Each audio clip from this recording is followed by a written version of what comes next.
You wake up breathless, heart pounding, the final images of a dream still flickering behind your eyes like fading lightning. But something's different this time. It doesn't feel like a dream, at least not in the way dreams usually feel. It's not just the vividness or the eerie sense of clarity, but the weight of it, the unmistakable pull of purpose behind the surreal.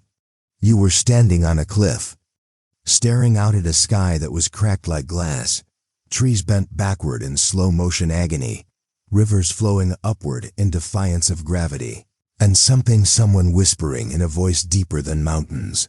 Tell them, time is running out. And then you wake, mouth dry, eyes wide, the silence of the real world pressing in like a lie. The dream clings to you all day like mist, more real than anything around you. And then you start noticing the patterns. That strange dream you had about the oceans boiling, 2 days later, a massive fish die-off hits the headlines. That nightmare of the sun dimming, flickering like a dying bulb. Weeks later, unexplained solar activity disrupts satellites across the globe. These aren't coincidences anymore. They're messages, warnings. And the messenger isn't human. What if dreams weren't just the flickering of your subconscious trying to make sense of your daily chaos, but something older, deeper messages carried through the crust of the earth itself, spoken in the language of imagery and emotion? What if the earth, ancient and alive in ways science barely dares to imagine, has always had a voice, but could only reach us when our minds were most open, when we're asleep, vulnerable, drifting between consciousness and the raw current of existence? And what if your most recent dream wasn't a fantasy, but a transmission? A last-ditch effort to get your attention, because something is breaking. The planet, desperate and strained, reaching out through fault lines and mycelial networks, whispering through the static of your REM cycles, pleading for anyone to listen. And for reasons you don't understand, it picked you.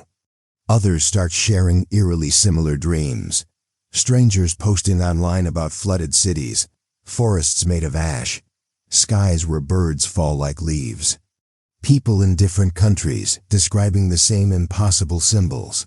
The black spiral, the glass serpent, the cracking moon. Psychologists chalk it up to mass hysteria, a viral delusion seeded by fear and the internet. But you know better. The dreams are too specific, too prescient. And worse, they're escalating. They start speaking to you in languages you've never learned, but somehow understand. You see maps, roots intertwining with power lines, oceans bleeding into lungs. You feel the Earth's breath labored, shuddering, ancient, and realize that the planet isn't just sick, it's screaming. Not in anger, but in sorrow. Not in vengeance, but in grief. It's not punishing us, it's trying to survive. You try to share what you've learned, but the more you talk, the more isolated you become. Friends drift away. Experts dismiss you, but the dreams persist. They grow more urgent. One night, you're shown a city buried beneath vines, clock towers half melted, children drawing warnings in dirt. Another night, you feel the earth's core like a heart, beating slower and slower. You wake with soil under your nails, though your bed is clean. Time itself feels strange. You notice birds flying in perfect, unnatural patterns. Trees creak like they're whispering names. And always, the dreams return to that same voice, massive, mournful, and fading. It tells you, there's still a choice, but not for long. You realize the earth isn't just alive, it's conscious.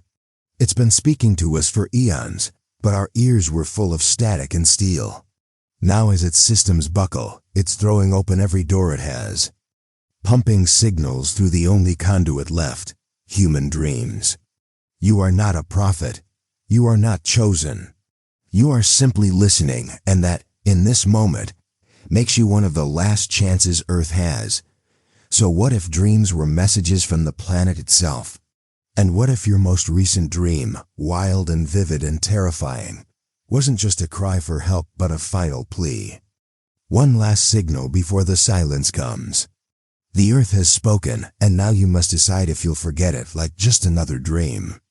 or remember it like a warning carved in stone.